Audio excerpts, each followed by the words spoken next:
Hello and welcome to the Film Pulse Podcast. This is episode number 186. My name's Adam Patterson. With me today, we're joined by Kevin Rakestraw. How you doing, Kevin? Good. Doing good?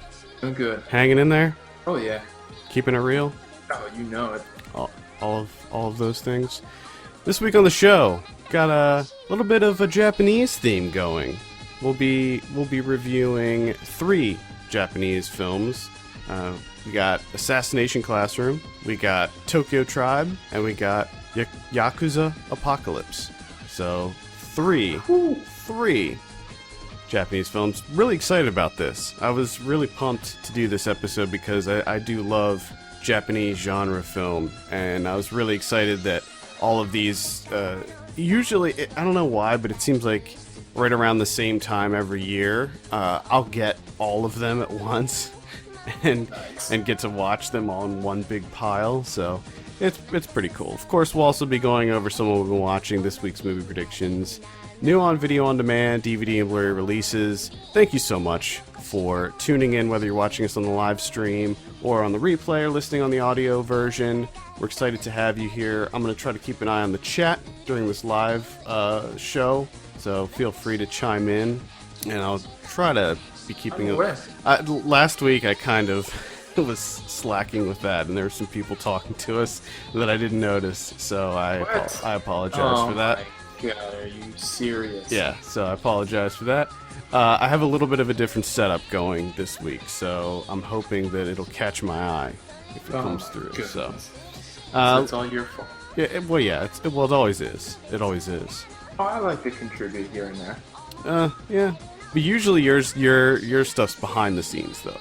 Yeah. Usually when you mess things up. But I didn't watch a movie I was supposed to watch. Yeah, exactly. That's usually where that falls in with you. But let's go ahead and start up with our first review. We're going to talk about Assassination Classroom first. The way that I picked these is basically just reverse order as far as release date. So Assassination Classroom doesn't currently have a release date here in the States. It came out in Japan back in March. I'm pretty sure it is coming out here in the States. I'm just not sure when. It just got done a festival run, so or maybe it's still on its festival run. But it's directed by Ichiro Hasumi, and I guess I should take this time to mention just a disclaimer. I'm going to butcher all these names, and I apologize. I'm terrible with names, as everyone already knows. So especially when they're Japanese. Doesn't make it any easier. Yeah, like some Japanese names I'm okay with, and then others, that the more complex ones, I'm just can't do it. Yeah, I'm just and we're about to find that out right now. I have a synopsis here for Assassination Classroom. When an octopus-like alien destroys part of the moon, Nagisa Shiota and the rest of the students of E-Class of Kunigig Okoa Junior High School are given the task to kill him by the government after he decides to act as teacher for their class. Otherwise, he will destroy the Earth once the school year is over. Kevin, I think we'll start it off with you. What did you think? Yeah, we'll start off with you, because I already know what you thought, because you already put a review up on Letterboxd. So we'll start it with you. What did you think of Assassination Classroom? Oh man, I was all in at the beginning. It's ridiculous. It doesn't get more ridiculous than this. I don't know what the hell this thing is. The guy, I don't like. They say he's an octopus, but he doesn't look anything like an octopus. He looks like the Walmart smiley face thing. He has octopus-like features. Sort of. Like, he has some tentacles, but they don't look like octopus tentacles. He just has tentacles. Yeah. They're like long, gooey arms. Yeah. They don't have like suction cups. He has hands. He has fingers, phalanges. But then he can turn them into drills and stuff, like all sorts of things. Yeah, he's a shapeshifter. He can change color at will too. Or maybe it's like a mood thing. I don't know. It's a mood thing. But I mean, it gets off to a good start, and you gotta kind of sit through them setting everything up. And for the first, 15 minutes or so, it's pretty funny. there's some good jokes in there, and you're just like, man, there's so many possibilities of what can be done with this. It's just going to be off the wall insanity for 2 hours. I love this. I'm in. But they don't. That's not what they do. They don't do that. Like it gets really, really, really emotional for some reason. Like they try and go like really serious. Yeah. With him teaching these kids. Well, but and he's helping them out. Yeah. And he's making them better. But at the same time, you're like, the only thing he's really making them good at is assassins, which they point out numerous times. And it's like, I don't think we need this class of kids to be assassins, do we? Like they're not that much better off. Yeah, but he also had the contest where all the kids, if they excelled in their worst subject, so he was kind of teaching them regular stuff too. He was teaching regular stuff too, but their pathway is assassins now. Because I'm pretty sure, because they're pretty good at assassinating, now the government's going to be all over them, and they're going to be assassins for the rest of their lives. And most of them are going to die quickly. Well, they are E-class, so, you know. It's just out of, like always, I mean, this always happens, there comes a certain point where the humor in this movie just completely deflates and leaves. I mean, it pops up here and there throughout, but for 2 hours, for me, there wasn't enough. Yeah, it's just way too emotional and serious. I'll somewhat agree with you there. I think that it does wear out its welcome. I didn't mind the serious stuff because to me, even the serious stuff was ridiculous and goofy. Well, yeah, I had to laugh at the serious. Because there's the fucking Walmart smiley face with tentacles. Of course, it's ridiculous. Everything's ridiculous. The setup for this movie. And this is based on a manga, which was turned into an anime, as, you know, per usual. Actually, there's going to be several other movies that we talk about on this episode that are the same thing. So it's got a ridiculous premise. I love this premise where it's this alien and he's like, he wants to be a teacher and he agrees with the government to not hurt the kids, and their whole goal is to kill him. Mm-hmm. And I love the weapons that they use, how they kind of get around using actual real guns. They develop these little BB pellets that somehow hurt him, but they're like little rubber, you know, pellet guns. It's made out of anti-teacher material. Yeah, they're essentially airsoft guns that they use to shoot him with, and then they have rubber knives that are completely safe for the kids, but they can somehow hurt the teacher. I loved all that. I love how at the beginning of class during roll call, the whole time they're just trying to kill him, but he can go at like Mach 11 or whatever they said. So he's got super speed and he can float and he can turn flat and he can do all this other stuff. And I like so many things. And I kind of saw it coming where they eventually develop this relationship with this teacher that turns out to be like the best teacher they've ever had. And even though they know that they have to kill him or else he's going to destroy the earth, they kind of don't want to anymore. They develop a relationship with this weird alien teacher. And I kind of liked that. But, like you said, it does start to wear out its welcome. And by the end, I was honestly kind of glad it was over. But going back to the fact that this is based on an anime, it's not really over. And that is one thing that drives me crazy about a lot of these live action adaptations of anime series or manga series, is that this is only part of a movie. So if you go in expecting this to come out understanding the backstory or anything like that, it's not going to work, because there's so much stuff that they put in this that unless you read the manga or saw the show, you would have no idea, because there's no context to it whatsoever. No. All the backstory that they show of him makes absolutely no sense whatsoever. Yeah, and it's like, I think probably what they do when they make these movies is that they make the whole story together. They probably shoot it and edit it all together and then just cut it in half. Because I'm gonna later on in the show, I'm gonna talk about the Attack on Titan movie, which I saw this week, and that does the same thing where you're just like, okay, that's it. All right. There's so much that did not answer at all. Yeah.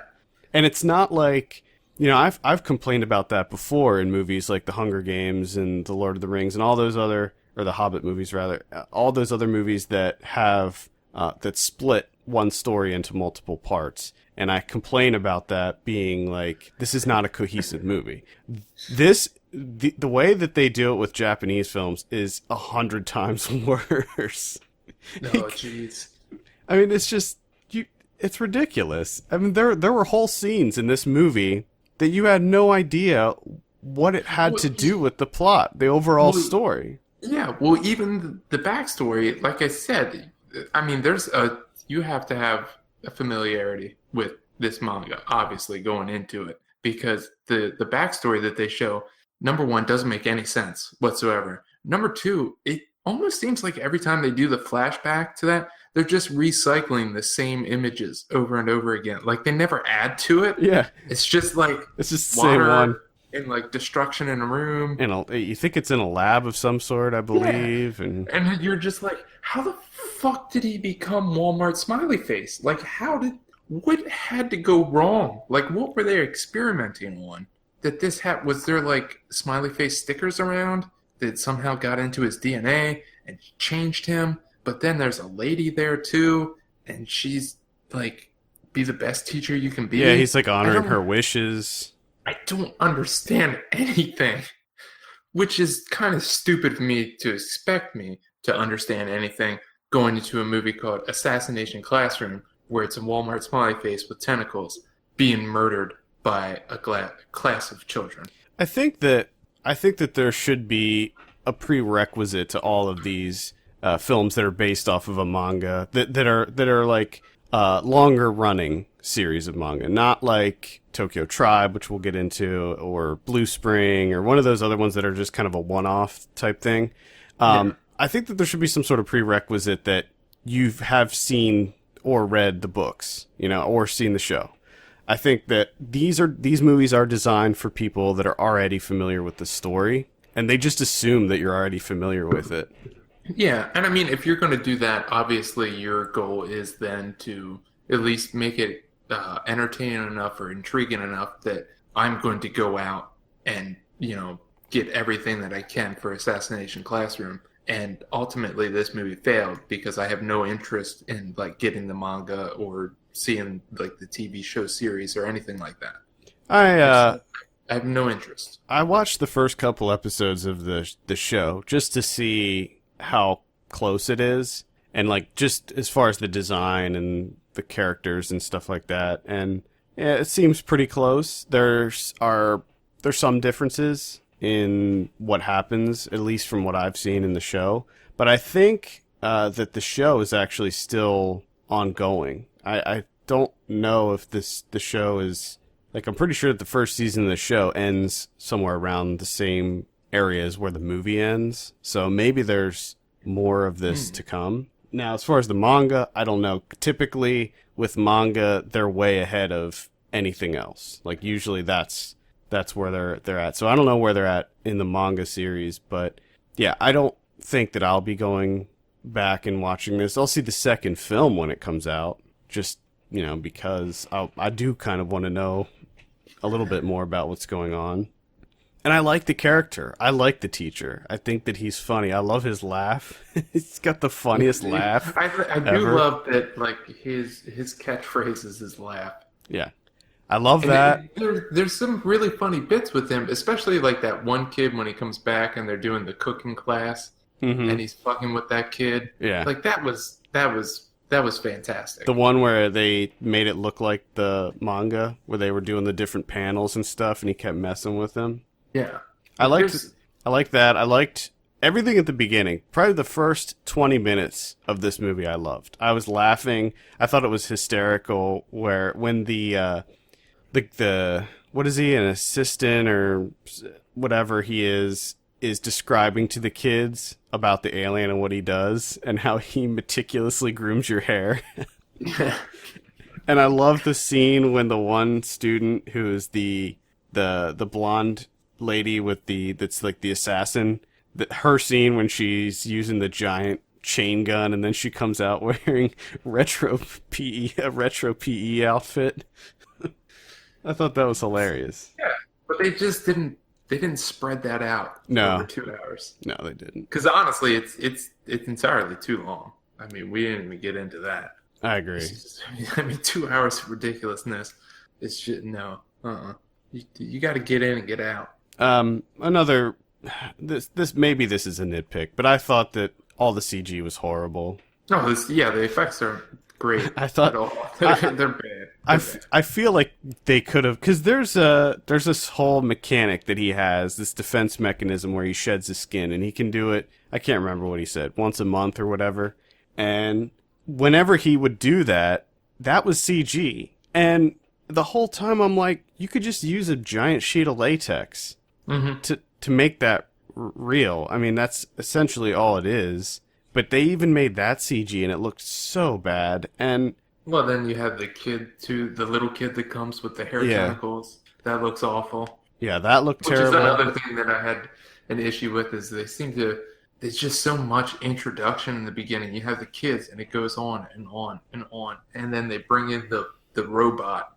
I could have done. I thought that was fun. When then they just sweep it off to the side, and you don't really see anything from the robot until like the very end. Well, she just turns into another one of the kids, basically. Yeah, but she doesn't do anything. No, she doesn't do anything that the other kids don't do. She's just another one of the students. She happens to be a giant box with an LCD screen on it. Yeah, but they spend so much time with introducing her and everything. Yeah. And then they just sweep her off to the side, and then they bring the kid in with the hair tentacles. So it's another introductory period, and they go on and on with that, and then he leaves for most of the movie until he shows up at the end.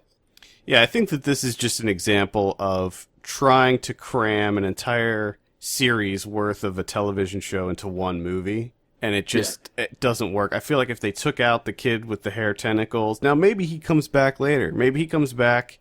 I'm sure he is going to come back because he's a regular. Well, that's a spoiler, but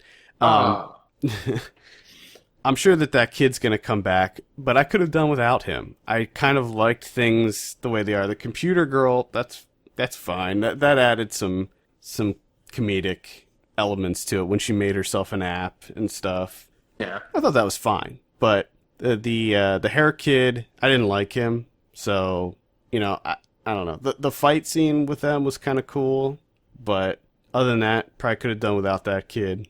And I just feel like the design of the teacher, I feel like they could have done a lot of that practically. I don't think they had to make it look so cartoony and animated. Yeah.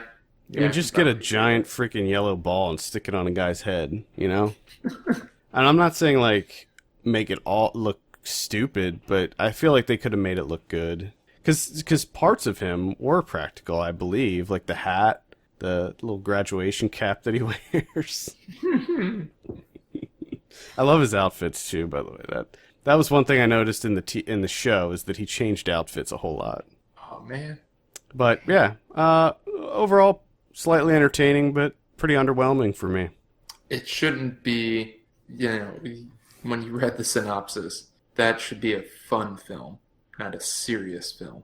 Yeah, it gets really sentimental. It gets really sentimental at the end. God, they poured on thick. Because we have to remember that these are like the bad kids. These are like the loser kids that everybody picks on, and they're like the rejects. No one even cares about these kids. So they all have their own problems. The only one that believes in them is a giant yellow octopus from space that eats 75% of them for some reason. And that's another, like, why is he destroying the Earth? Like, if the last wishes of this lady that we see in the flashback is to be the best teacher ever to these kids, I don't think he is. I think, like, the idea of destroying the entire Earth is probably goes against that. I don't think he was ever planning on destroying the Earth. I think that it was all just like a motivational tool to get these kids to be their best selves or whatever. If that's the case, you shouldn't have destroyed 3/4 of the moon. I don't know if you needed to go that far. I also believe just like 15% of it or 20% of it. Just knock a little chip off. Yeah. Just to prove you can do it. I also believe this guy is all powerful. He's a god on this planet. He needs to be saving the world. You know, he needs to be helping people in disaster areas. He needs to be stopping wars, not teaching a classroom of rejects. Yeah. You know, he needs to. I feel like it's such a wasted opportunity for him to use these powers. And just when you think that he's way overpowered, something else will happen, and you're just like, oh my god, there's nothing that can stop this guy. Yeah, he is pretty much unstoppable. He's an unstoppable octopus force. Oh god. All right. Any final thoughts on Assassination Classroom? I have none. I don't really have any either. I'd say if you saw the show, if you read the manga, obviously check this out. I haven't seen, well, I guess I've seen a number of these live action adaptations, and typically I'm not a huge fan of them. I will say that this one seems like one of the better ones, but yeah, it's still not great. I think I would have been way more into it if it was animated. Yeah. Because they could have done a lot more with it.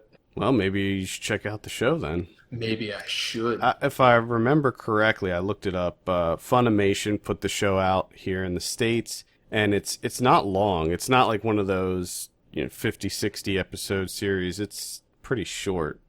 I think it's like 12 or 13 episodes or something. So there you have it, Assassination Classroom. Let's give this a score.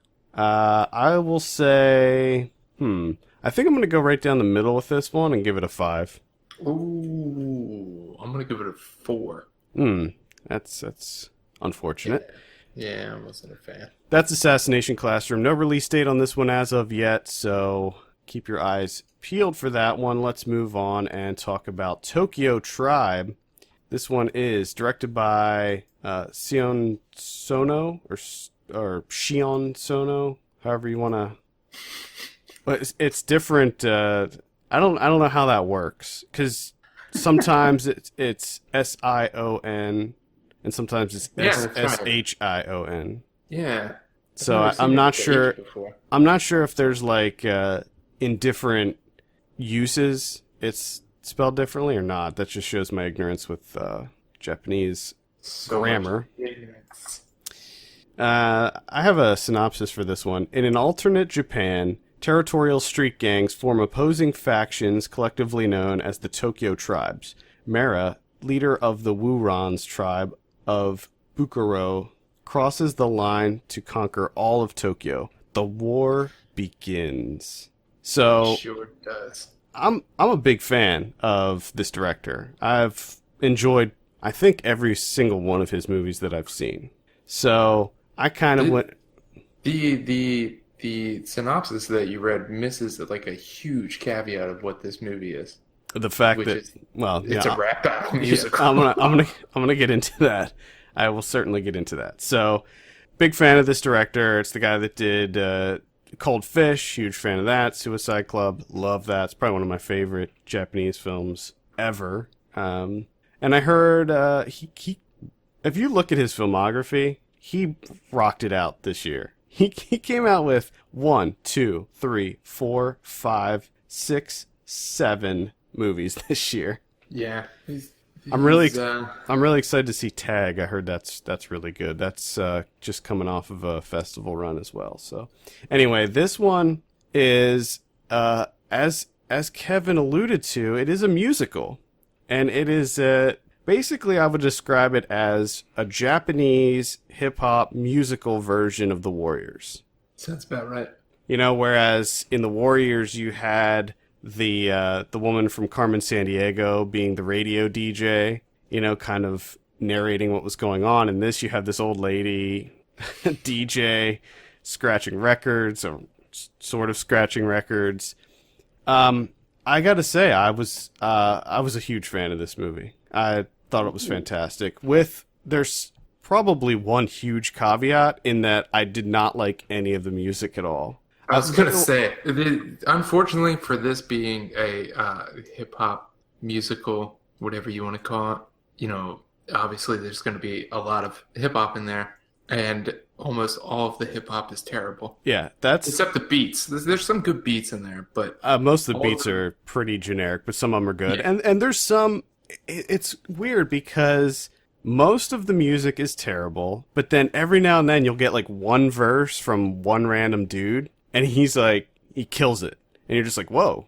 And but for the most part, yeah, it's the music is not very good. However, the film overall, I had a great time with it. I thought that the production design was out of control. I loved the look of this world, this future Tokyo or alternate Tokyo rather, where all of this was taking place. And I liked the idea of the gangs, the different tribes, and they all had their own style. It's almost as if they all had their own hip hop style too. hmm And Which they kind of do, yeah. I liked that. I liked. It's going to be tough to not give away kind of what sparks this whole feud because you don't find out till towards the end. But it's Well, which was my which was my favorite part of this whole thing because the entire time I'm like, oh, they're just taking like the ridiculousness of rap, like the masculinity and misogyny and everything, and just essentially how everyone's just posturing and my dick's yeah, bigger than yours, and they just blow it up. yeah. To That's what this it's movie. like, That's yes. That is what this movie is all about. It's all about kind of the ridiculousness of. which unfortunately is not like that's not. I don't like that kind of hip hop to begin with. I'm not a big fan of it, so it Yeah, kind but of you had me at arm's length from the beginning. But then when it came out at the end, where you find out like why all this is happening, it's like, oh, okay, I see what you're doing. yeah, I thought it was great. Appreciate that. I thought it was great.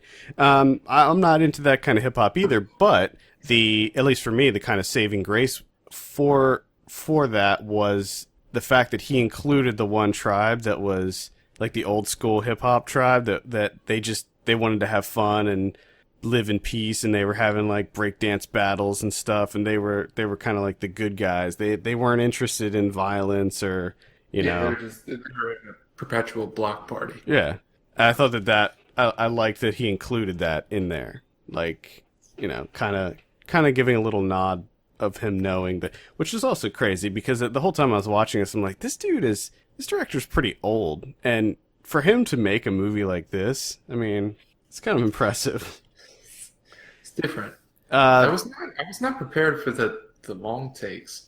yeah, that was another thing. It was the last thing I was expecting in Yeah, a hip hop rap battle musical. yeah, lots of long takes in this, especially the opening scene. I loved how it just kind of goes on yeah, forever.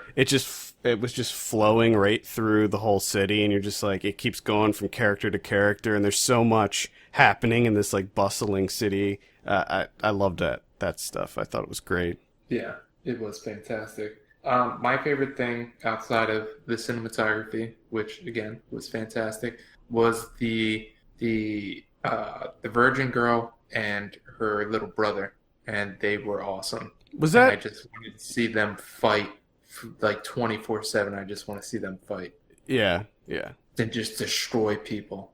yeah. That's Oh my goodness, that's fantastic. that's the other big thing about this. There's a lot of martial arts in this. There's a lot of fighting, especially at the end. The end, holy crap. It's insane. They show you in the trailer where all the tribes join up to fight this one imposing force, and from the moment the tribes decide to team up, it's just insane. And I thought that the fighting, all of the fight scenes were awesome. They looked amazing, They did look great. Man, and they looked good. yeah, and the girl, and is it her brother? Is it a I think it was. I don't know. Some little kid attacking them. Yeah, because I couldn't even tell if it was a boy or a girl because I thought it was a boy, but then towards the end I kind of thought maybe it was a girl, so I wasn't even sure.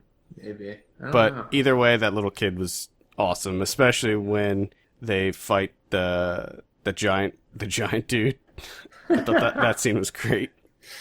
Oh, the fight scenes in this they're so great. Yeah, they're great. They're extremely well choreographed. They're fun, but they're not overly goofy, so as to detract from the actual skill involved that's on display from the actors. It's just unfortunate that they get to each fight sequence you have to sit through terrible hip hop. Yeah, a lot of.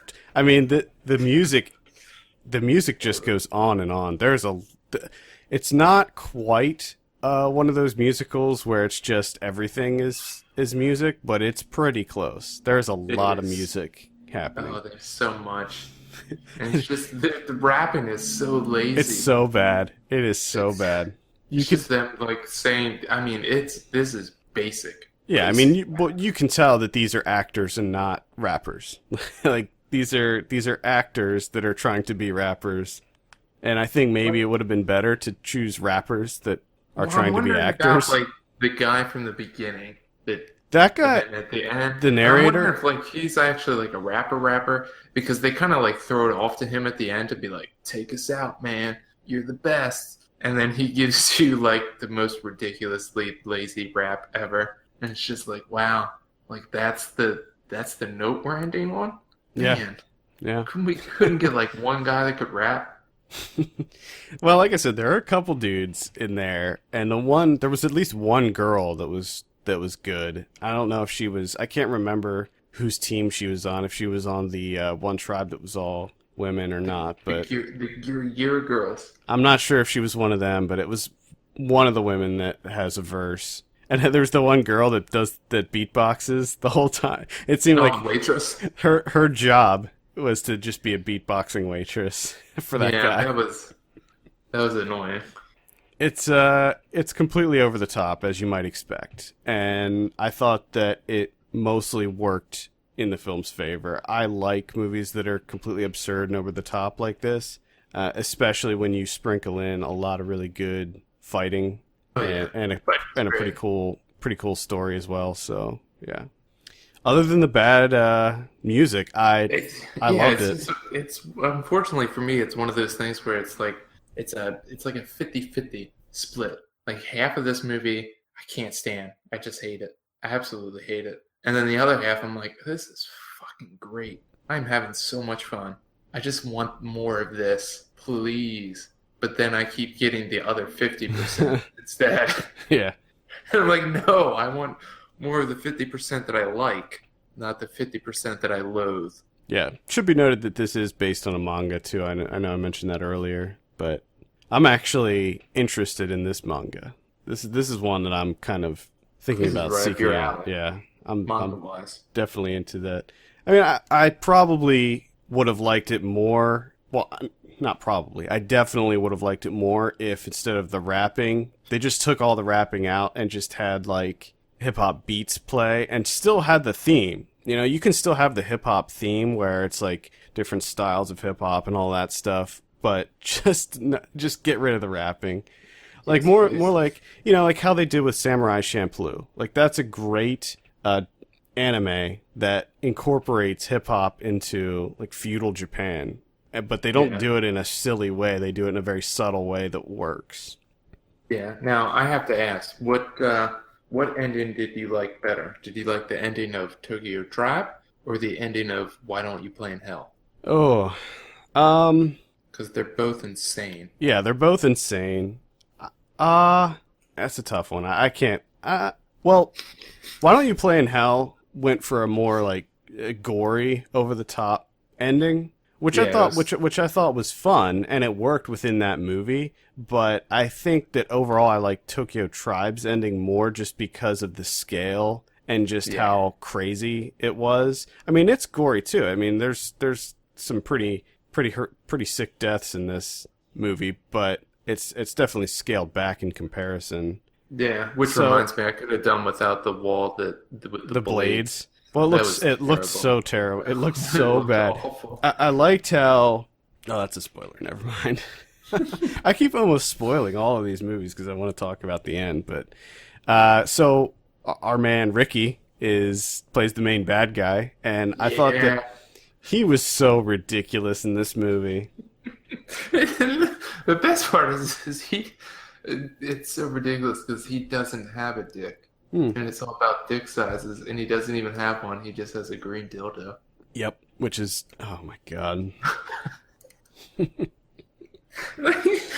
forces that girl to give him a blowjob, and then when he throws her off to the side, it's just his pants. Yeah, Yeah. It's just his pants.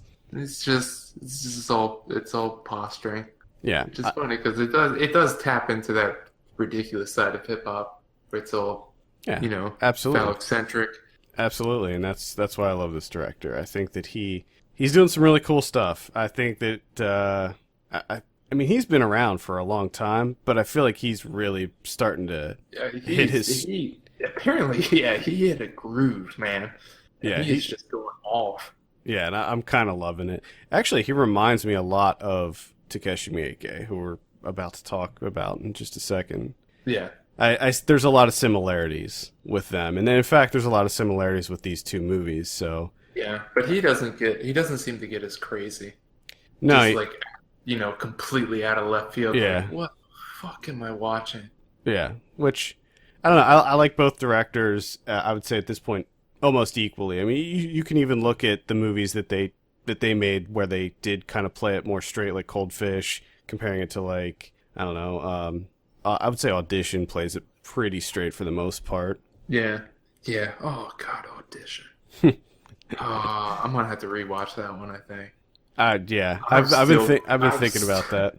It's probably been like 9 years since we've seen that. Probably more. Yeah, at least. And I'm still creeped the fuck out by that. That's one of those few movies that it will never leave you. Once you see it, it will never leave you. There's only a handful of movies that I can say that about, and I've seen thousands of movies, so. I'm just terrified of burlap sacks and piano wire. Yeah. The dee-ka-dee-ka-dee-ka-dee. All right, back to Tokyo Tribe. I'm going to recommend this one. I think that I had a blast with it. Despite the not so great music, I still had a blast with it. I love the Warriors. I love hip-hop. I love these types of movies with gang warfare that are like ridiculous, gangs that have a theme, that are based around a theme. like if I were to have a gang, it would definitely have a theme, and we'd all have crazy costumes. You would all dress alike. Yeah, great production design, fantastic martial arts. The pros far outweigh the cons for me on this one. Yeah. I would agree to a certain extent. Yeah. I mean, the score's still going to suffer, so let's go ahead and throw out some scores here. What are you going to give Tokyo Tribe? I'm going to give Tokyo Tribe a 6.5. I'm going to give it a 7. So, yeah. I'm so close to a 7. I'm so close. But that fucking hip-hop. Yeah. And the fucking hip-hop granny. And she was terrible. Oh my God. How she was pretending to scratch, and it just... That's nitpicky, but still, it just reason for her. It was ridiculous. There's no reason for her.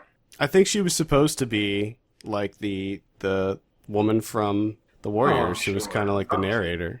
I'm sure.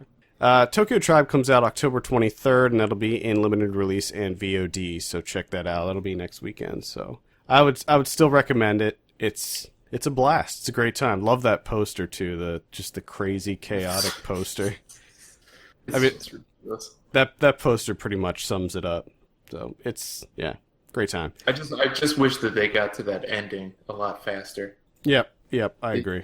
They just take their time rapping about nothing. Mm-hmm. Just shut your face and stop rapping. Start punching people in the face, kicking. Yep, I agree with that. Let's move on and talk about Yakuza Apocalypse. This is directed by Takeshi Miike. I have a synopsis here. In the ruthless underground world of the Yakuza, no one is more legendary than Boss Kamura. Rumored to be invincible, the truth is he's a vampire, a blood-sucking Yakuza vampire boss. What? Yeah, we'll leave it at that. The synopsis on IMDb is like a paragraph long, so we'll just leave it at that. So let's talk about Yakuza Apocalypse, Kevin. What did you think of this one? This one is, oh my goodness, what is this? I'm really confused, and again, there's large portions of it that I absolutely love, but then typical Miike style, there's some just weird stuff in here. Yeah, there's weird stuff.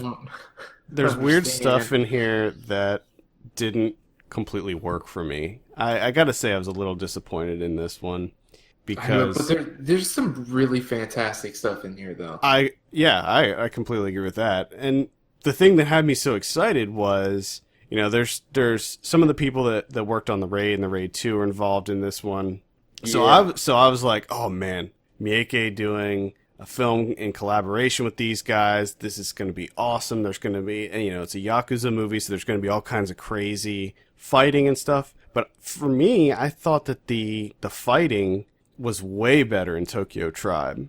And Yeah, I mean, I would say that the end of this movie gets close.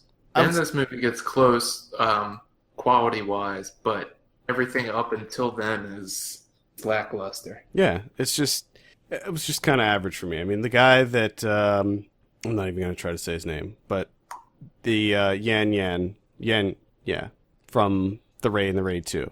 He I love his outfit. Can we start off by saying that he has the best outfit? I love that he carries around the backpack. He double straps it, Yep. number one, and he has it tight. He has it tight against the back. It doesn't sling down. He's got it tight against the back, and then he's got the rolled up posters sticking out from the top. Yeah. He keeps that on all the time. All the time. Even when he's fighting, he's got that backpack on. And you never find out why. There's nothing, I don't think, of importance in that backpack, but he has it. And the fact that he wears those jeans hiked up, which are they're not conducive for kicking, but he makes it work somehow. I like to think that those rolled up posters in his back are actually maps, and he's an amateur cartographer.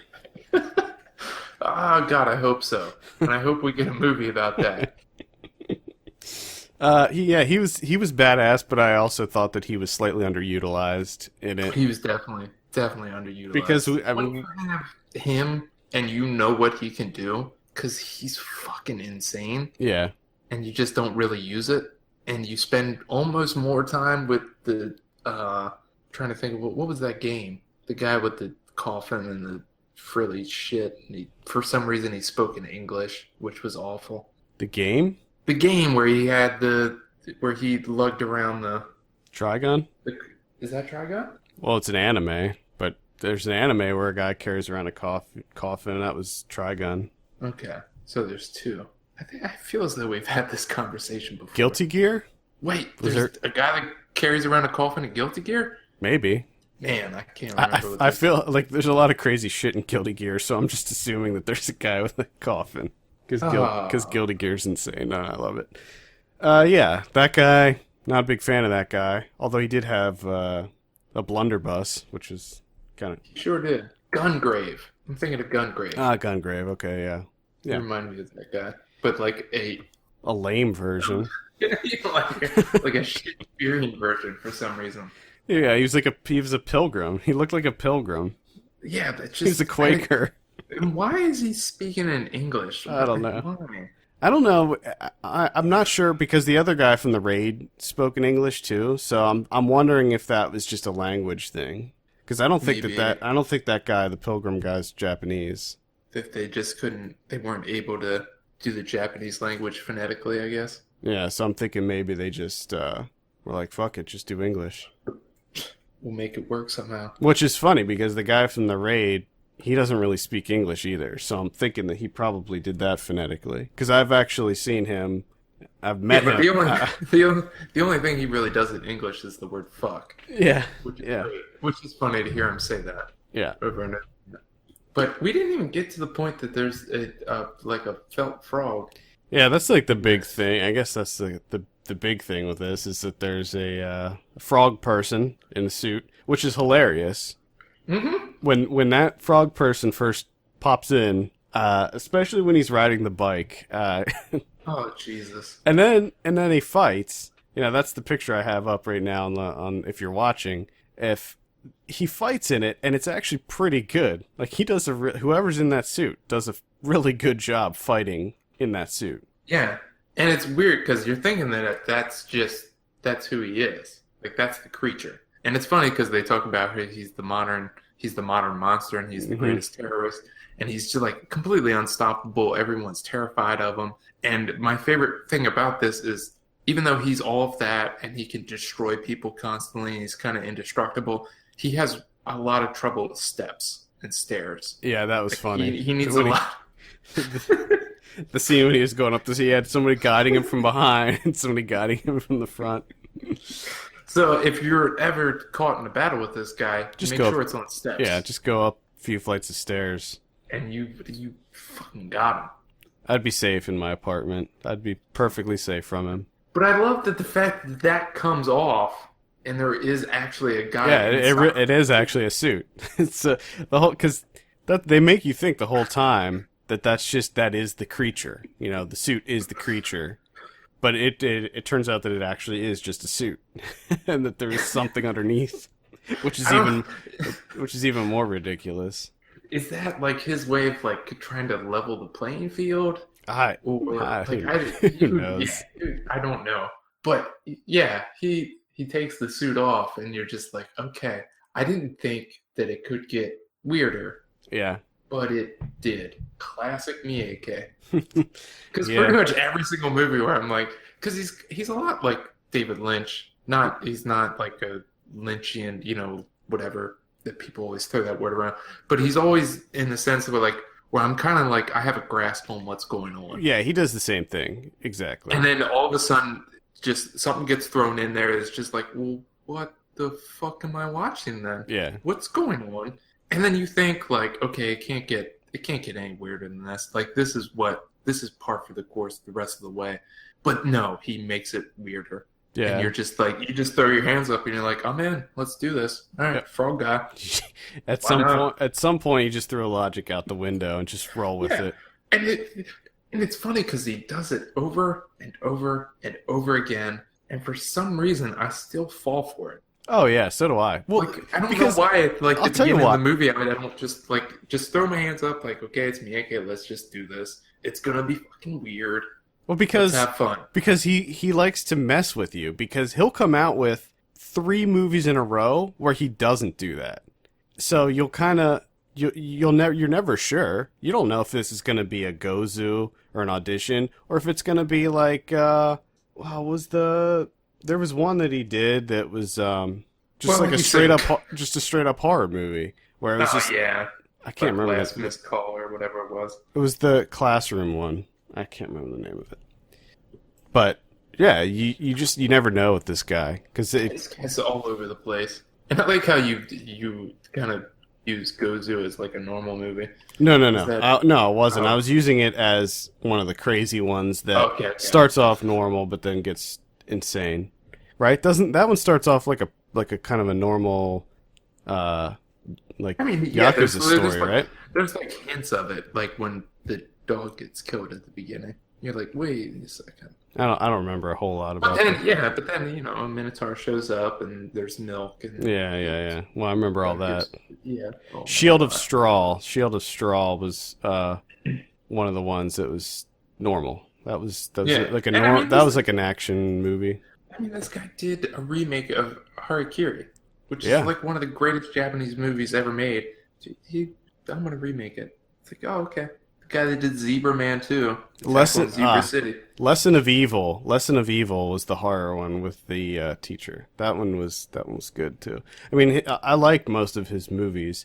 He did the Crows Zero series, and Crows Zero's those are pretty normal. They don't get really insane, but then, you know, Happiness of the Katakuris, like you said. This weird stuff. Yeah. It just happens. He can't help himself sometimes. He did another horror movie recently that I want to check out. That over Your Dead Body. Yeah, that one. Yeah, that's on Festival Scope, by the way. Yep, I know that's why I want to see it because I have access to it.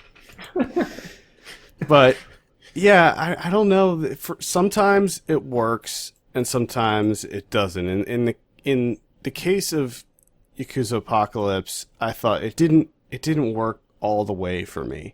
I was on board with the vampire thing. I thought that was a cool idea, and it starts to get weird once basically everybody. It's weird that they use the word Yakuza with the word vampire synonymously. So you know, I do love the fact that they all kind of become Yakuza vampires. Yeah. And like the way that they fight back and everything.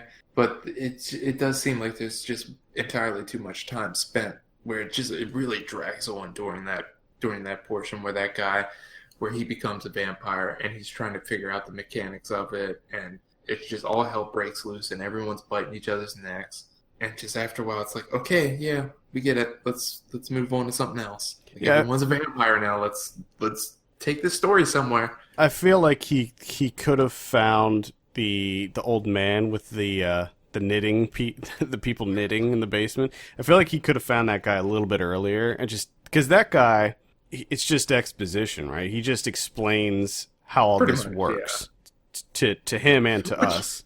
And after the very first portion where he kind of breaks it down, like Yakuza blood it's not nourishing. Bad. Yeah, and you kind of get addicted to it, or you get addicted to the civilian blood, and it's really good for you. But then after a while, it's going to be gone. So it's fun how the mechanics of that work, like with the knitting, the knitting circle of forming Yakuza, and how they do that, which is interesting. But there's just way too much time spent on that, and then they kind of just get rid of the whole vampire thing anyways. Like, everyone just kind of disappears at the end. Yeah. And it's only down to, like, a couple of them. And it was like, well, why did we spend so much time with these people? I think that he was trying to, well, clearly he was trying to draw parallels between Yakuza and vampires and show that they need normal civilians to feed off of. Like, they're sucking the life out of, good, wholesome... Which I get, which I did appreciate, and I do get. But then the frog guy shows up. Yeah, and it's like, fuck all that noise. Yeah, all that subtext is just, like, thrown out the window, and you're just like, there you go. Read into this. And of course, me, like an idiot's trying to sit there like, yeah, okay. So the frog guy, maybe he represents... It's a fucking guy in a felt frog suit. And then, like, the earthquake comes, and, like, rocks are being smashed. And then there's another felt frog guy with stuff. I don't know. At a certain point, my brain melted. There's another interesting thing that happens in this movie that I just wanted to discuss is the one Yakuza boss, the lady, where she starts hearing dripping sounds, and then all of a sudden, the most horrific, disgusting thing happens with her ears. And it happens several other times. What is that all about? I don't know. Why is that in there? Because that really grossed me out big time. It was disgusting. I don't know. I don't understand it. And then she's growing children on a farm. Yeah, that was weird too. I think she was just crazy at that point. I think she lost her mind. I guess. I don't know. Because I think that the whole children growing thing was not... I think that was all in her head. Well, it kind of made sense that they have to grow new... I love how... I mean, I get that, yeah. Me and you are sitting here at 7 o'clock on a Sunday night trying to figure this out. What the fuck is happening? Yakuza Apocalypse.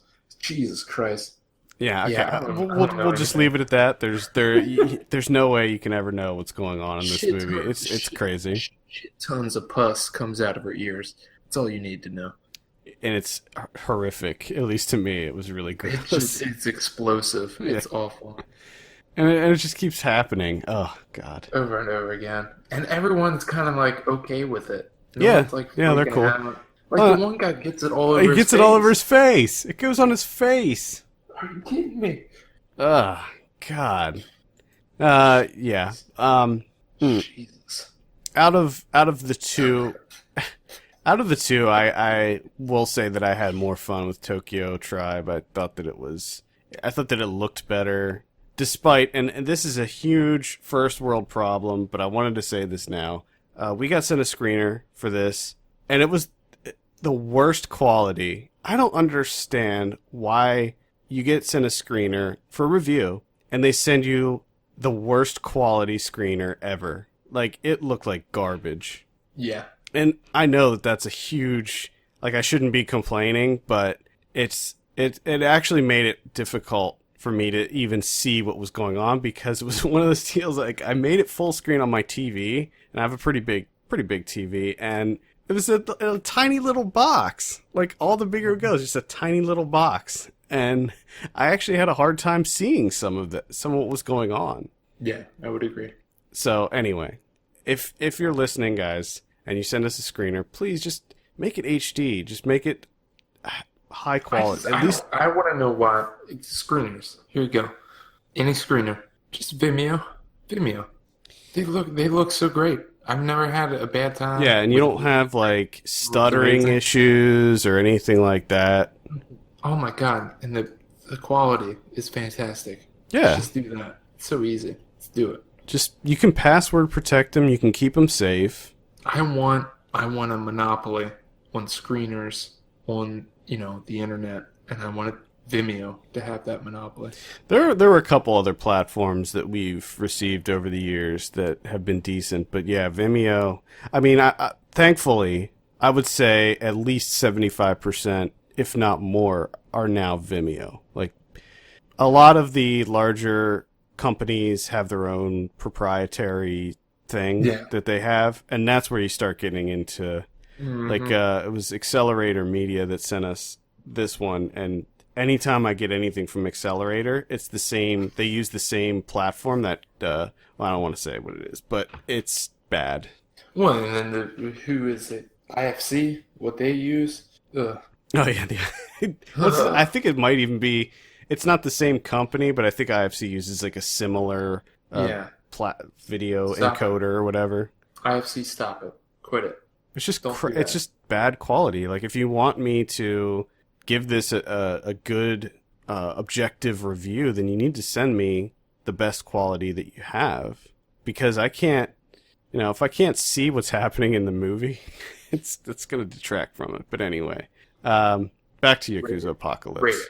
What are you rating Yakuza Apocalypse? I'm gonna give it a 6.5. I'm gonna give it a 6.5 as well. So, Yakuza Apocalypse, that is out now in limited release and on VOD. So you can see this one now. It came out this weekend. So you can check that one out. That's all we have as far as reviews. I want to talk about... we'll do some of what we've been watching. I actually only saw one other movie this week, so at least on my end, it's going to be pretty short. And I'm going to start it off because it is a Japanese film, and that's Attack on Titan. This is the live-action adaptation of the popular anime series, which I tried to watch this series probably half a dozen times. And I just, for some reason, it is not speaking to me. It is just not. Every time I put it on, I either get bored and turn it off or fall asleep. But it's just not grabbing me, and I can't really articulate why that is. Because it doesn't hook you. Yeah, it's an interesting story. So basically, there are these giants that invade. They start appearing on Earth, and the human civilization is, in order to try to survive, they move into cities and build these gigantic walls around their cities so that the Titans can't get in. Well, guess what? One of them gets in. Or one of them busts a hole in the wall, and they get in and pretty much kill everybody, and now the survivors have to try to get to safety. This is another one of these movies where it literally cuts off halfway through the story. So I have no idea really what's going to happen in this movie. It's even more egregious than Assassination Classroom. Now, in their defense, the way that they're doing the release, at least here in the States, is they released the first part earlier this month, and the second part's going to come out, I think, this week. So it's really, really close releases. So that's cool that they're doing that. At least you don't have to wait a year to see how this turns out. As for the movie itself, not great. Not impressed with this one. It was pretty average. Again, the special effects work there. It's probably just because I'm used to, the big budget blockbusters over here in the States, where there's a lot more money that's put into CG and effects work. And so when I see a big budget movie that was made over there, it's just not the same. It's just not anywhere near the level. That being said, the production quality of this one is far better than most of the kind of big special effects heavy movies that I've seen coming out of Japan within the last few years. Like, there's some really big stuff that happens in this. But yeah, it's just, this is a movie that doesn't really translate for me to live action, because a lot of what happens is they have these devices, right? They're like these wire, like grappling hook type devices that they wear around their waist, and it kind of shoots them all through the air so that they can try to attack the Titans. Okay. While in the air. And it just looks silly in live action. Like, it just doesn't really translate that well to see them flying through the air. I don't know. It doesn't look great. The Titans themselves look scary as fuck, though. They really did a good job with the look of the Titans. They are really creepy. And what they did was it's kind of a mix of live action and CG. And so the Titans themselves look quite good, but it's just everything else that's not great. The acting's not great either. It's kind of piss poor. And yeah, this one was kind of a dud for me. I will probably check out the sequel, but just to see how this story plays out. It was mildly entertaining, but not amazing. So that's Attack on Titan, the live action version. Okay. Sounds interesting.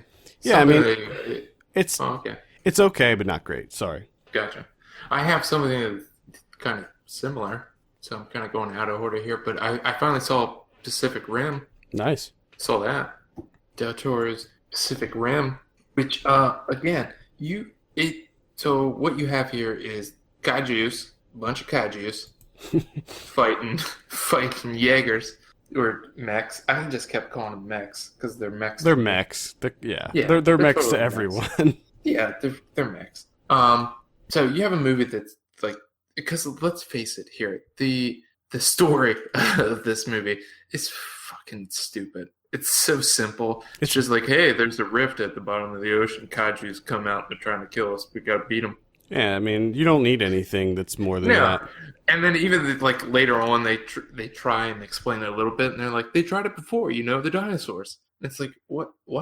Because when you finally get in, and you see like the other side of the kaijus, though they're building them, this alien race or whatever the hell it is, building these kaijus, and it's like, why do they go through so much work to build creatures to come here just to eat stuff? Because they don't get it, because they're the creatures that they made. It doesn't make sense. I'm sorry, it doesn't make any sense. But we do get sweet kaiju versus mech action. Yeah. And every time that happened, well, I should say just about every time that happened, there's a couple of fights that look terrible. The underwater one, that was awesome. The underwater one is awesome, and the Hong Kong one is awesome, and holy shit. Like, when that is happening, and that's on my screen, I'm in La La Land, and it's amazing, and I just love it. I'm just like, yes, okay, acid vomit, great, that's what I want. Oh, he has a sword? What the fuck? Why didn't you use that earlier? Because it just, like, cuts right through the kaiju. I'm thinking, you guys are pretty terrible with these Jaegers. I'm sorry, but you're terrible. Because you have this plasma gun that you don't use until, like, the very end. Like, how many times have you been in fights with kaijus, punching them in the face and putting them in headlocks? It doesn't work. It doesn't kill them. But it looks cool, Kevin.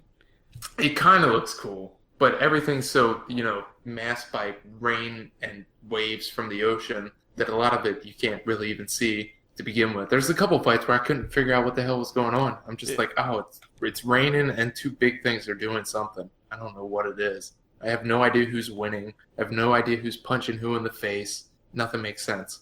But those two fights were unbelievable. They were just fantastic. But again, the problem is everybody else is taking this shit way too seriously. Like, it's kaijus versus Jaegers. You mean like the criticisms for the movie, or in the movie itself? No, in the movie itself. Okay. Like, Charlie Hunnam, stop acting.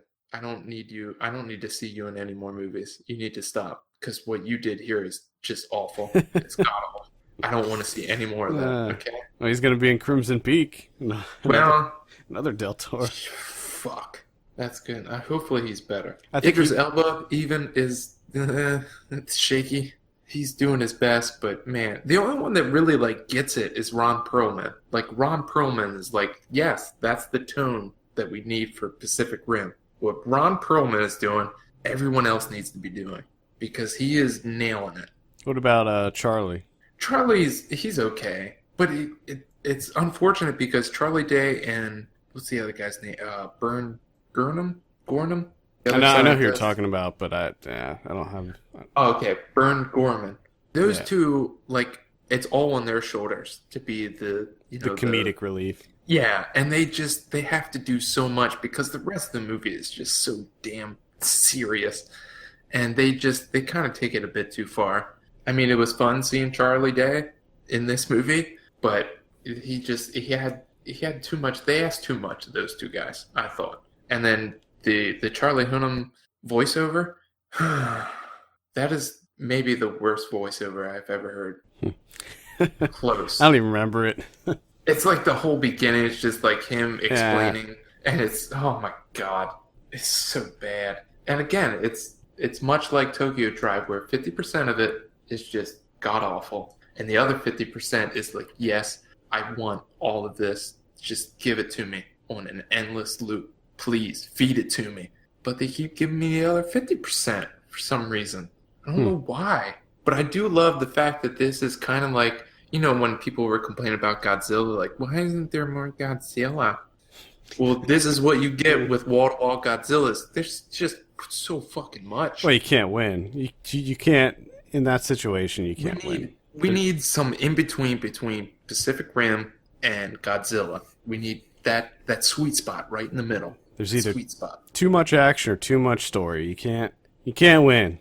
Well, and then, like, there's kaijus spitting acid, and I'm thinking, just do that all the time, and you'll win. Well, they probably their little acid bladder sacs probably only have so much. They probably have to recharge it.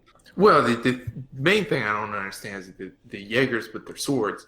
I mean, that's just cutting through kaijus like butter. Fucking implement that sword all the time. Just straight from the beginning, just lop off heads left and right. Just do it. It doesn't matter what category they are. Just right through. You're done. Then they wouldn't be able to have that badass moment where he busts out the sword and everybody loses their shit. Yeah, but what happens before then? You lose a shit ton of people. But I do enjoy that the Hong Kong duo with their what was that?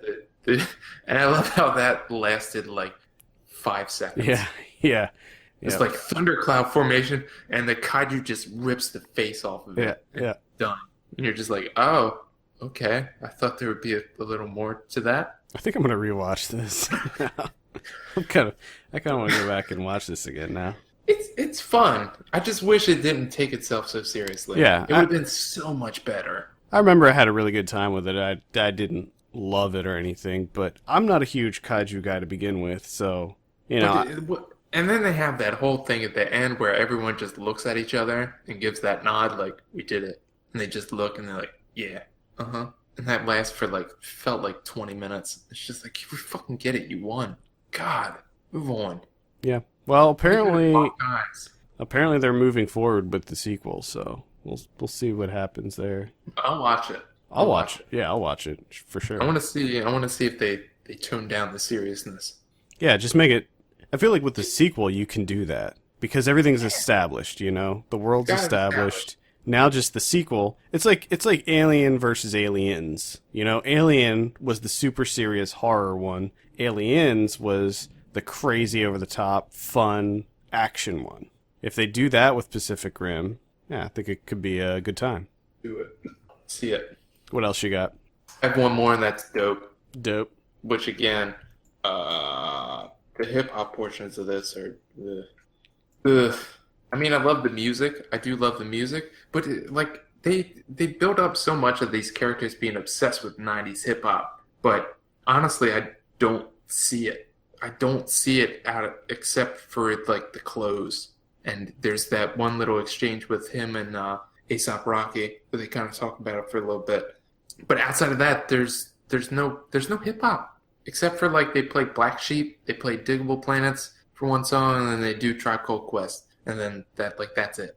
I was just expecting more hip hop, and I thought that that's what I was getting, and I didn't get it. Instead, what I got was what was supposed to be fun and just having a good time, just completely smothered in plot. Just Jesus Christ, just plot, plot, plot, and it's just cliche plot after cliche plot, and I did not have any fun with this. I did not like it. Yeah, I had a great time with this. I liked it. I was so disappointed. Yeah, that's a shame. That's a shame because it was definitely up there for me. I had a great time with it. I thought that the hip hop was there. I thought that it was. It wasn't the same. I think if this took place in New York or something, maybe it would be different. But no, I think it may be the feeling because I don't know. Just because it takes place in California, you have that. When I think of classic hip hop, I don't think of California. I think of New York. And it's like the idea for Dope. What you got here is young kids, Los Angeles, hip hop nerds, and what the movie offers is nowhere close to what you can get just listening to Hellfire Club. So just do that instead. Just hip hop nerds rapping and rapping fantastically. Like Bus Driver, Open Mike Eagle, Milo, those. Just listen to that instead, because they're like the Dope movie that you wish it was personified. This was just so disappointing. I'm gonna recommend Dope. I think Kevin, you're in the minority on this one. I think it's a good movie. I do not like this, and I don't want this. Can we at least agree here? The guy that played AJ, the head honcho college, I don't even know what he was. Was he terrible? Yes. Or was that just me? No, I will agree with that, and I also agree with the fact that it is overly plot heavy. Absolutely. Yeah. I just wanted it to be them three just hanging out. That's all I wanted. Just imagine how much better this would have been if it was just those three just having a time. Well, I could have used some plot. The whole getting the drugs and stuff. I thought that was fine. It was just that there were all these other things going on at the same time. Yeah, and they just kept re-upping the plot. It would be like, okay, this is the plot, and then they would just end it and start a new plot. And then end it, start a new one. Just pick a plot and let's go with it. Well, there you have it. Let's get it done. There you have it. That's dope. I'm gonna recommend that one. I think it's. I'm not. We're in complete disagreement, me and you. That doesn't happen often. It doesn't. And I definitely didn't think it would happen with a movie like this. No. I thought it would be like me, you, just spiritual high fives over the internet. Yeah. Yeah, 90s hip hop. Yeah. Didn't happen. Well, Dope, I believe, comes out on Blu-ray. Might be out now. I can't remember if it comes out this Tuesday or if it's out now. I think it's actually out now. Wait, let me look here. Look it up. It comes out Tuesday. So, okay. All right, let's move on and talk about some predictions. Last week, Pan, I said 52. You said 48. Actual 23. Ooh. Yeah. So, my girlfriend saw Pan. Remember last week I said she was kind of interested in checking it out. She goes to see it. She comes back and she's like, "Did you ever see that movie A Knight's Tale?" And I was like, "Yeah, it was horrible." And she's like, "Do you remember the moment when you realized that this was going to be a horrible experience?" And I said, "Yeah, I remember the exact moment. It was during the jousting contest when they started doing 'We Will Rock You' in the stands." And she's like, "Exactly." Now, in Pan, they go to Neverland. This is not a spoiler or anything. This is a warning. They go to Neverland, and when they first get to Neverland, the Lost Boys are singing "Smells Like Teen Spirit," and Hugh Jackman is also singing "Smells Like Teen Spirit" by Nirvana. Yeah. Yep. Oh, God. Yep. So, that's Pan. Sounds horrible. That sounds absolutely horrible. I mean, if I knew that was in there, if they included that in the trailer, I would have said 17. Oh, same here. Same here. Come on. You shouldn't be allowed to keep that secret. I agree. I completely agree. That's egregious. Steve Jobs, I said 86. You said 72. Actual 89. Ooh. I'm slacking. I have not seen Steve Jobs or The Walk or The Martian, so I'm completely out of the loop recently. I do plan on seeing all of those at some point, though. The Walk, I said 78. You said 54. Actual 86. Wow. Yeah. Okay. Yeah, that's... All right, next week we have... Let me pull up my list here. Nope, that's not my list. There's my list. Bridge of Spies. This is the Spielberg one with Hanks. What are you thinking on this one? Oh, man. I have no idea. Are you interested in it? No, I'm not. I'm actually not really either. You say, anytime someone says Spielberg, I just immediately go into a coma. You just really... I don't know why. Fall asleep. I start thinking about other things like, oh, I should balance my checkbook, I think. Well, if you told me Spielberg and then said something other than historical drama, then I might be interested. Like if you said Spielberg's got a new horror movie coming out or a new science fiction movie coming out, I'd be like, oh, well, what's it about? You know, like that Robo Apocalypse movie that he was apparently working on, and he's doing Ready Player One. Very excited for that whenever it happens. Yeah, that's true. Yeah, you're completely right. It is more so the Spielberg historical. Yeah, those are snooze fests. That's where I just start thinking like, as soon as I get home, I'm gonna balance my checkbook. I can't wait. This is one where I kind of hope that it's bad, you know, because I always make a point to watch all the Oscar movies, and I inevitably will end up seeing this if it does start to get some awards consideration.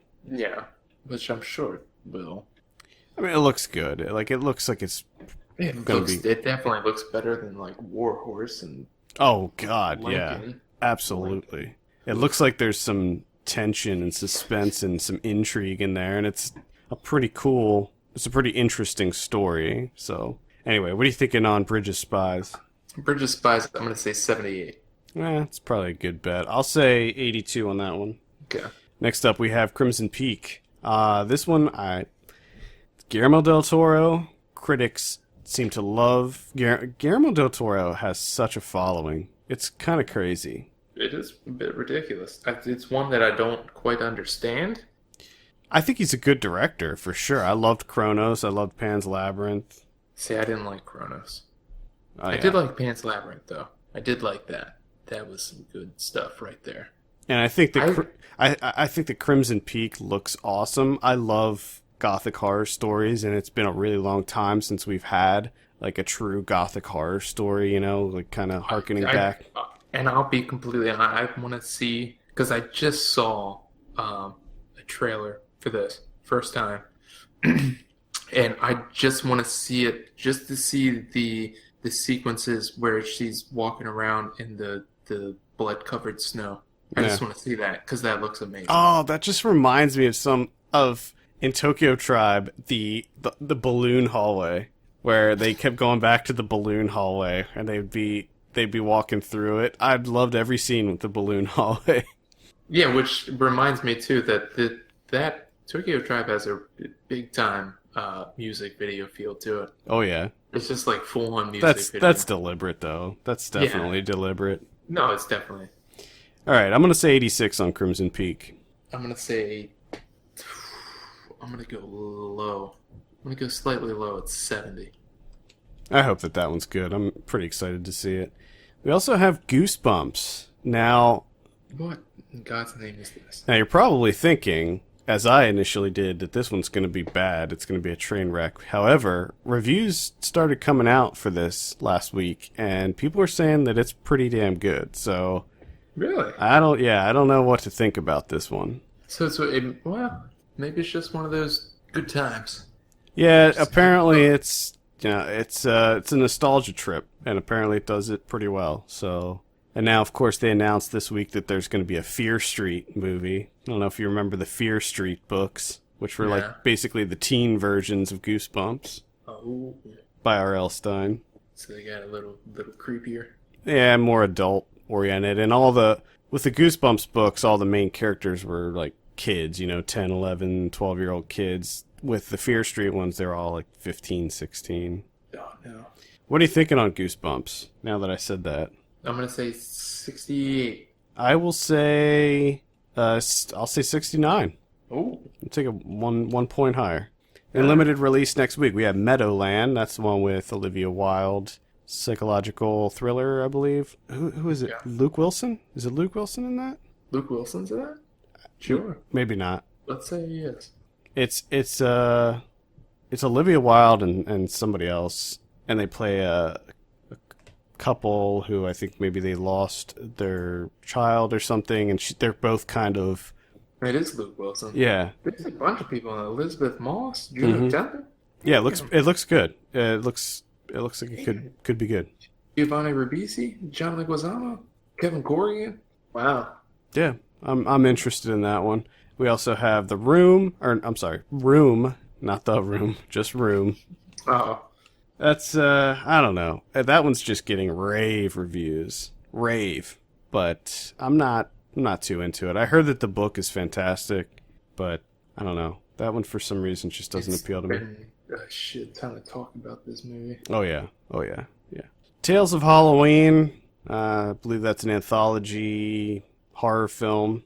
Experimenter. That's the one with. Why do I never have notes for this? I need to. I like, just so you guys know, when we do these predictions and list off the movies that are coming out, I do everything from memory. So sometimes I forget actors' names. This is Experimenters with Taryn Manning, Winona Ryder, Peter Sarsgaard. That's what I was thinking of. The Stanley Milgram. Yeah, the Milgram experiments. Ooh. Nah. I actually heard decent things about this movie. So. Yeah, it looks. Here you go, John Leguizamo. Oh boy, this is John Leguizamo's week coming up right here. Yeah, it is. And as Ryan would say, the Allstate guy. Yeah, that's Allstate Stan. Is John Leguizamo in The Russian Woodpecker, a Ukrainian documentary? Let me check real quick. It's about that one. I believe is about a Ukrainian artist who got radiation poisoning. Okay. And it looks interesting. I'm kind of interested in that one. The Diabolical, that's a horror film. I think it's a supernatural horror film. It doesn't look very good. Truth, I don't know anything about that one. And Homemakers, which I know you were a big fan of, right? You like that one. Homemakers? Yeah. What are you talking about? Homemakers, the one about the couple or the girl who gets the house. Didn't you see it like a couple weeks ago? No, I didn't see this movie. What are you talking about? Homemakers. Yeah, the one where she gets the house and just destroys it. No, didn't see it. But this is on. It's on Fandor actually right now. Are you kidding me? I swear to God. I swear to God, you talked about this movie. Maybe I'll see it in the future, and I time travel back. Nah, I remember you talking. No, I did not see Homemakers. I'm sorry, I did not see this. Well, I'm gonna have to research this because I'm pretty sure you mentioned this. Unless I just completely lied about something on the podcast and have no recollection of it, which would be really weird. That I would do that. I guess maybe I was thinking about an article that I wrote about it. I just did a search on the site. I was going to say, you did. I remember you posting something about this movie. It seems like one that you would have watched. Yeah, I do want to see it, actually. I could see this being an unsung indie. Oh, it might. It's been added to the list of potentials. Well, that's next week, too. On VOD next week, we have The Inhabitants. I don't know. I'm not sure what that one is. Nowhere Girl. Momentum. That's an action film. The Diabolical Experimenter. Those are two separate movies. The Diabolical and Experimenter. The Diabolical Experimenter. I like that. I thought it was like a crossover. A Ballerina's Tale. That's a documentary about... a ballerina. Ooh. Tales of Halloween, A Wonderful Cloud. That's the one with Caitlin Scheel. Oh, I want to see this, actually.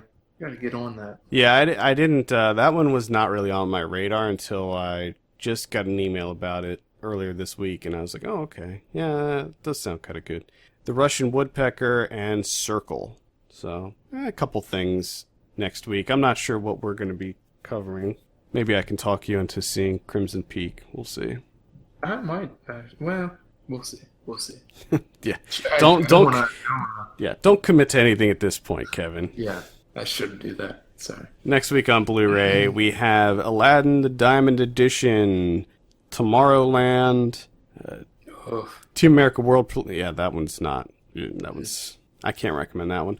Team America World Police is getting a Blu-ray release, as is The Land Before Time. Sweet double bill.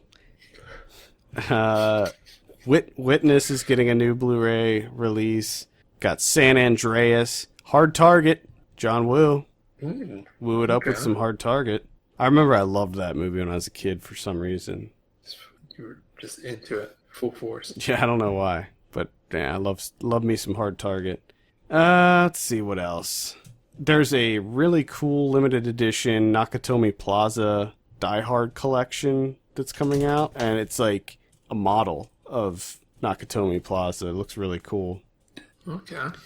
Dope, as we mentioned. Star Wars The Complete Saga is getting a new Blu-ray release.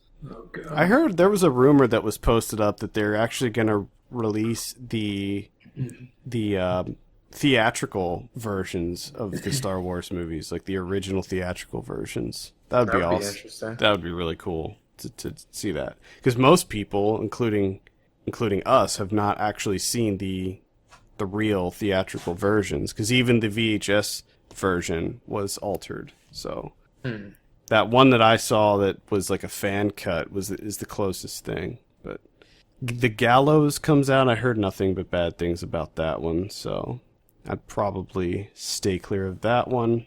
What else we got? That's pretty much it. There's a couple things here and there. Call Me Lucky. That's pretty much it.